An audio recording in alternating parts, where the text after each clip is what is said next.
భారత్ బంగ్లాదేశ్ మధ్య high tension కొనసాగుతోంది. భారత్ పై యుద్ధాన్ని ప్రకటించింది బంగ్లాదేశ్. అక్కడి దేశస్తులని, సామాన్య ప్రజల్ని కూడా ఈ యుద్ధంలోకి దింపుతోంది. భారత్కు వ్యతిరేకంగా నినాదాలే కాకుండా భారతీయులైనటువంటి హిందువుల పైన లేదు, బంగ్లాదేశీలైనటువంటి హిందువుల పైన కూడా దాడులు జరుగుతున్నాయి. ముఖ్యంగా హిందువులపై అక్కడ దాడి జరగగల ప్రధాన కారణం భారతదేశం అంటేనే హిందువుల జనాభా అత్యధికంగా ఉన్నటువంటి దేశం హిందూస్థాన్ అని చెప్తూ ఉంటారు. That not only represents Hindu religion అనే కాదు, అది రకరకాల డెరివేషన్, అంటే హిందూస్థాన్ డెరివేషన్ రకరకాల సింధ్ సంబంధించినటువంటి నది నుంచి కానివ్వండి, సింధుస్థాన్ కాస్త హిందూస్థాన్గా మారింది. కానీ దేశ విదేశాల్లో హిందువుల జనాభా అత్యధికంగా ఉన్నటువంటి దేశం భారతదేశం మాత్రమే.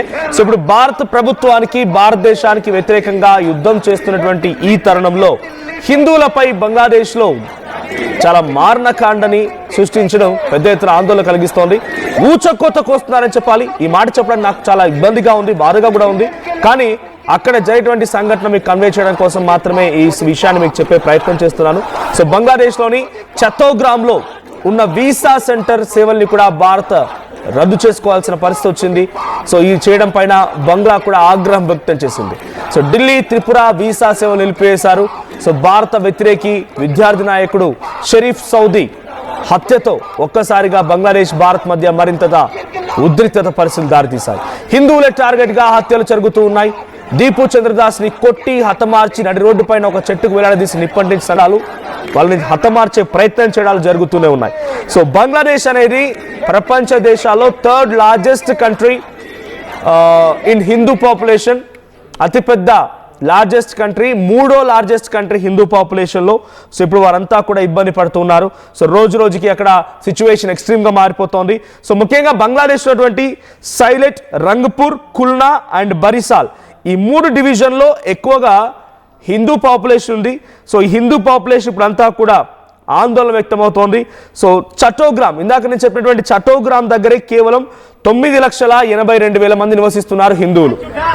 సో వీళ్ళందరినీ కూడా ఇక్కడ కనిపించినటువంటి ఈ ఉగ్రమూకలు, నేను ఎందుకు మాట్లాడుతున్నాను ఉగ్రమూకలు అనే మాట అంటే, పాకిస్తాన్కి సంబంధించినటువంటి ఆ జైష్ ఈ మహమ్మద్ ఉగ్రవాద సంస్థకు సంబంధించినటువంటి దుర్మార్గులు, నీచ్ కమిన్ కుత్తేగాళ్ళు ఈ ప్రాంతానికి వచ్చి సుమారుగా కొన్ని నెలల పాటుగా తిష్ట వేసుకొని కూర్చున్నారు. కారణం భారతదేశాన్ని ఇబ్బందులకు గురి చేయాలి, భారత్ని ఒక కుట్రలు పన్నాల, భారత్ పై కుట్రలు పన్నాలంటే హిందువుల పైన దాడి చేస్తే సరిపోతుందని ఒక దురాలోచనతో, ఒక పిచ్చి ఆలోచనతో అక్కడి వాళ్ళందరినీ రెచ్చగొట్టి పెయిడ్ ఉద్యమాలని, కృత్రిమ ఉద్యమాలకు తెరలేపి ఈ రకమైనటువంటి దుర్మార్గానికి పాల్పడుతున్నారు. సో షరీఫ్ సౌదీ అక్కడ ఒక ప్రొఫెసర్, ఢాకా యూనివర్సిటీకి సంబంధించిన ఒక ప్రొఫెసర్, గతంలో ఒక విద్యార్థి. వాడు గతంలో షేక్ హసీనా చనిపోయాడు. బట్ షేక్ హసీనా ప్రభుత్వం అక్కడ ఉన్నప్పుడు అవామీ లీగ్ పార్టీకి వ్యతిరేకంగా, తను తీసుకున్న నిర్ణయాలకు వ్యతిరేకంగా, గతంలో షేక్ హసీనా అక్కడ అధికారంలో ఉన్నప్పుడు, తను ప్రధానిగా వ్యవహరిస్తున్నప్పుడు రిజర్వేషన్లకు సంబంధించి ఏదైతే ఉద్యమాలు జరిగాయో ఆ ఉద్యమానికి కొంత వెన్నుదన్నుగా ఉండి ఆ ఉద్యమానికి సంబంధించి ఒక స్పోక్స్ పర్సన్గా ఉన్నటువంటి వ్యక్తి ఈ షరీఫ్ సౌదీ. సో వీడు మొన్న మళ్ళీ షేక్ హసీనాని భారత్ మాకు అప్పగించాలని చెప్పి ఉద్యమాలు చేస్తూ కృత్రిమ ఉద్యమాన్ని సృష్టించి ఆ పాకిస్తాన్ వెరవ రెచ్చగొట్టడంతో రెచ్చిపోతూ చేసిన ఉద్యమానికి లోపలేదో అంతర్యుద్ధం జరిగిపోయి వాడిని ఎవరు 4 గన్లు పేల్చేశారంట. గన్లు పట్టి కాల్చి అక్కడి నుంచి పరారైపోయారు. అయితే దీనికి కూడా ఇప్పుడు బంగ్లాదేశ్ ఏమంటోందంటే, షరీఫ్ సౌదీ అనేటువంటి మా ఉద్యమ నాయకుడి యొక్క మరణానికి కారణం భారతదేశం. అరే మీరు కొట్టుక చచ్చి మీ దాంట్లో మీరు గొడవలు పెట్టుకొని షేక్ హసీనాని మీ ప్రధానిగా ఉన్న సమయంలో మీపై దాడి చేయమని భారత్ చెప్పిందా? మీ అక్కడ సామాన్య ప్రజల్ని చంపేయమని భారత్ చెప్పిందా? సామాన్య ప్రజలపై చర్యలు తీసుకోమని భారత్ చెప్పిందా? ఒక్కసారి అక్కడ అల్లర్లు ఏ రకంగా జరుగుతున్న విజువల్ చూడండి, ఎటువంటి సిచ్యువేషన్ ఉందనేది.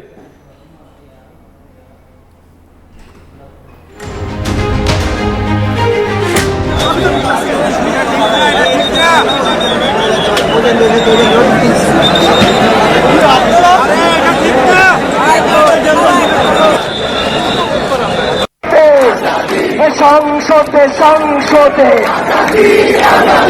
রাজপথে রাজপথে দিল্লি থেকে পিন্ডি থেকে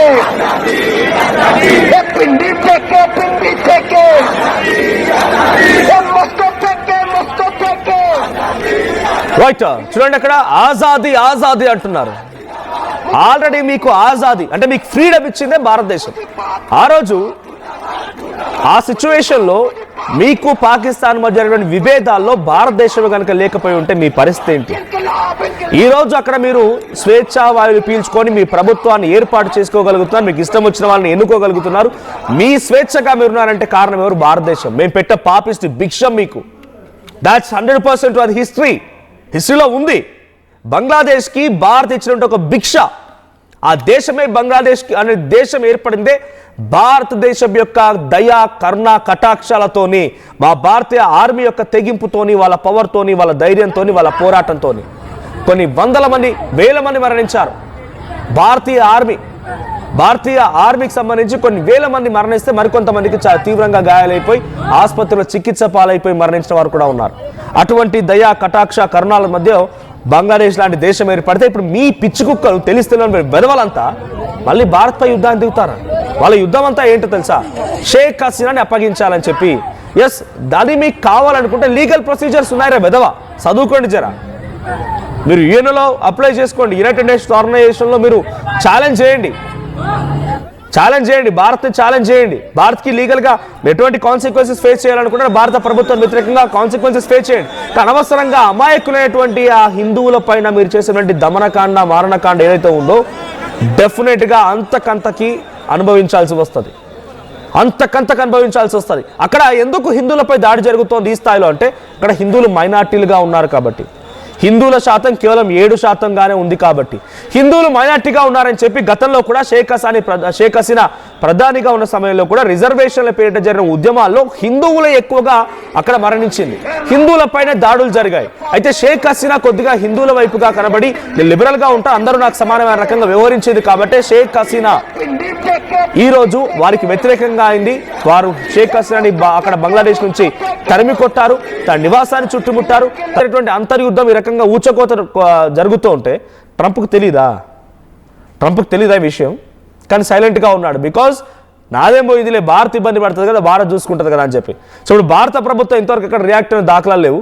సో గవర్నమెంట్ ఆఫ్ ఇండియా కూడా ఇప్పటివరకు షేక్ హసీనాని అప్పగించాలంటే వాళ్ళు అడిగినటువంటి ఒక చిన్న లెటర్ కానీ అక్కడ జరిగే ఉద్యమాల గుర ఎక్కడ కూడా గవర్నమెంట్ ఆఫ్ ఇండియా రియాక్ట్ అయిన దాఖలాలు లేవు. సో పార్లమెంట్ సెషన్స్ నడుస్తూ ఉన్నాయి.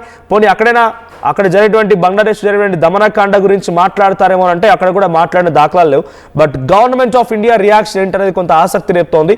సో బంగ్లాదేశ్లో జరిగేటువంటి ఈ దమనకాండ, ఈ దుర్మార్గమైనటువంటి చర్యలకు ఒక కంట్రోల్ చేసేది, ఫుల్ స్టాప్ పెట్టేది ఎవరు అనే క్వశ్చన్ ఇప్పుడు రేజ్ అవుతుంది. ఎందుకంటే అక్కడ ఎన్నికలు ఫిబ్రవరిలో ఉన్నాయి. అప్పటి వరకు ఈ రకంగా ఏదో రకమైనటువంటి అలజడి జరుగుతూ వెళ్తూ ఉండగానే ఆ మధ్యలో నుంచి ఆ కృత్రిమ ఉద్యమాల్లో నుంచి తమదైన శైలిలో మళ్ళీ ప్రభుత్వాన్ని ఏర్పాటు చేయాలని ఒక దురాలోచనతో ఉన్న వ్యక్తి మొహమ్మద్ యూనుస్.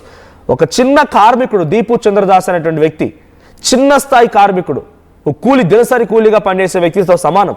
అటువంటి ఒక చిన్న కార్మికుడు ఆయనలో ప్రవక్తని దూషణలు చేశారట. ఆ దూషణలు చేశారన్నంత కారణంగా అంతమంది కలిసి ఒక వ్యక్తిని టార్గెట్ చేసి ఆ వ్యక్తిని చాలా దారుణంగా కొట్టి చంపి నడు రోడ్డుపై నిప్పాటిస్తారా? దీపు చంద్రదాస్ ఒకరే కాదు, నిన్న కూడా ఇంకొక హిందూపై ఇటువంటి రకమైనటువంటి దాడి జరిగింది. ఒకటి కాదు, రెండు కాదు, చాలా జరుగుతూ ఉన్నాయి. చంత్రగోట్, ఇందాక నేను చెప్పినట్టుగా ఓ ప్రాంతం అక్కడ చటోగ్రామ్ అనేటువంటి ఆ ప్రాంతంలో చాలా పెద్ద ఎత్తున ఈ దమనకాండ కొనసాగుతోంది. అక్కడ 10 లక్షల మంది హిందువులు ఉన్నారు. వారందరిపైన, మహిళలపైన, చిన్నారులపైన తేడా లేకుండా అఘాయిత్యాలు చేస్తున్నారు, వారిపై దాడికి దిగుతున్నారు. వారిని నిజంగా ఎంతటి దుర్మార్గమైన చర్యలకు పాల్పడుతున్నారంటే చాలా నీచాతినీచంగా బంగ్లాదేశ్ వ్యవహరిస్తోంది. సో దీని వెనుక డెఫినెట్గా షహబాజ్ షరీఫ్ పాకిస్తాన్ వెన్నుదన్నుతో ప్రయత్నం చేస్తున్నకు అర్థమవుతోంది. ఇస్లామిక్ దేశంగా మార్చేటువంటి ఒక కుతంత్రాలు మొహమ్మద్ యూనుస్ చేస్తున్న తరుణంలోనే అక్కడ బంగ్లాదేశ్ ఆర్మీ చీఫ్ వకార్ రష్యాకి వెళ్ళాడు, రష్యాతో కొంత సపోర్ట్ తీసుకున్నాడు. వాడు ఇస్లామిక్ దేశంగా మార్చాలనుకుంటున్నాడు. సో యూనుస్ని కంట్రోల్ చేయాలంటే మీ సహకారం నాకు కావాలని చెప్పి వాళ్ళ సహాయం తీసుకున్నాడు. సో లోపల దేశస్తులను కూడా కొంత అలర్ట్ చేసే ప్రయత్నం చేశాడు. కానీ రాజకీయం ముందు అధికారం ఓడిపోయిందంటగానే కనబడుతోంది. ఆర్మీ చీఫ్ వకార్ ఈ రాజకీయ ఉద్యమాల్లో వివిధ దేశాల నుంచి వచ్చిన సపోర్ట్తో, ముఖ్యంగా పిచ్చి కుక్క పాకిస్తాన్ నుంచి వచ్చిన సపోర్ట్తో వకార్ ప్రయత్నం విఫలమైంది. సో దేశాన్ని రెండుగా చీల్చాలి, ఇస్లామిక్ దేశంగా మార్చాలనేటువంటి ఒక కుట్రతో యూనుస్ ఏదైతే ముందుకు వెళ్తున్నాడో వాడే ఇక్కడ ఈ కృత్రిమ ఉద్యమాలతో తాత్కాలికంగా విజయం సాధిస్తున్నాడు. సో ప్రెసెంట్ హిందువులపై జరిగేటువంటి దమనకాండకు సంబంధించి చాలా ఆందోళన కలిగిస్తోంది. సో అక్కడ సిచ్యువేషన్ చూస్తున్నాం, రోడ్లపైకి ఏ స్థాయిలో జనం వచ్చి ఉద్యమిస్తున్నారు అనేది. అది ఉద్యమం కాదు, అదొక పిచ్చి అల్లరి మూకల చర్యలు. సో ఒకసారి విజువల్ చూద్దాం. সংসদে সংসদে রাজপথে রাজপথে দিল্লি থেকে পিন্ডি থেকে মস্কো থেকে ইনকিলাব ইনকিলাব মুজিবাদ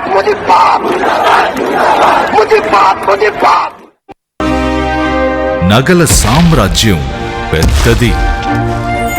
మన వేడుకల్లో నగల పాత్ర పెద్దది.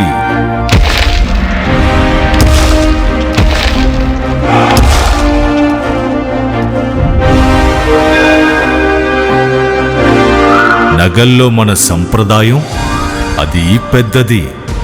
అదే విధంగా నగలు కొనేటప్పుడు మీ సేవింగ్స్ కూడా ఇకపై పెద్దగా ఉంటుంది. బంగారు నగల చరిత్రలోనే లేని విధంగా అన్ని నగల తరుగును ముందు కన్నా ఇంకా తగ్గించాం. ఈ తక్కువ తరుగును చూస్తే వెంటనే నగలు కొనేస్తారు. డైమండ్ జ్యువెలరీ ధరలు కూడా పెద్ద లెవెల్లో తగ్గించాం. ఇకపై అందరూ డైమండ్ జ్యువెలరీ కొనుక్కోవచ్చు. ఏ ఆఫర్లోనూ పక్కదారి పట్టకండి.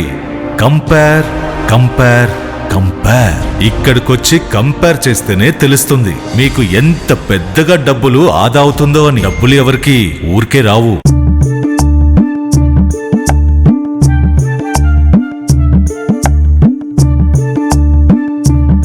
నైపుణ్యం ఎవరి సొత్తు? ఒకప్పుడు హైటెక్ సిటీ దగ్గర తక్కువ ధరలో ప్లాట్లు కొనుక్కుని బాగుపడ్డారు. తర్వాత ఓఆర్ఆర్ దగ్గర, ఇప్పుడు అవకాశం త్రిబుల్ ఆర్ దగ్గర వచ్చింది. ఇప్పుడు షాద్ నగర్ వైపు ఉన్న స్వర్గసీమ వెంచర్ లో ప్లాట్ల పండగ వచ్చింది. నూతన వెంచర్ అమేయ రూపంలో అప్రూవ్డ్ ప్లాట్లు, రిసార్ట్ ఫెసిలిటీ, రీజనబుల్ ప్రైస్. ఒక్కసారి ఫ్యామిలీతో విజిట్ చేసి మంచి నిర్ణయం తీసుకోండి. స్వర్గసీమ వారి నూతన వెంచర్ అమేయ. 5 రూపాయలకి ఏమొస్తుందమ్మా? 5 రూపాయలకి ఏమొస్తుందా? 5 రూపాయలతో శాస్త్రీ బామ్ కొత్త ప్యాక్ వస్తుంది. జలుబు, తలనొప్పి, ఒళ్ళనొప్పులు అన్నిటికీ రిలీఫ్ ఇస్తుంది. బాస్, శాస్త్రీ బామ్ 5 రూపాయల ప్యాక్ రిలీజ్ అయింది.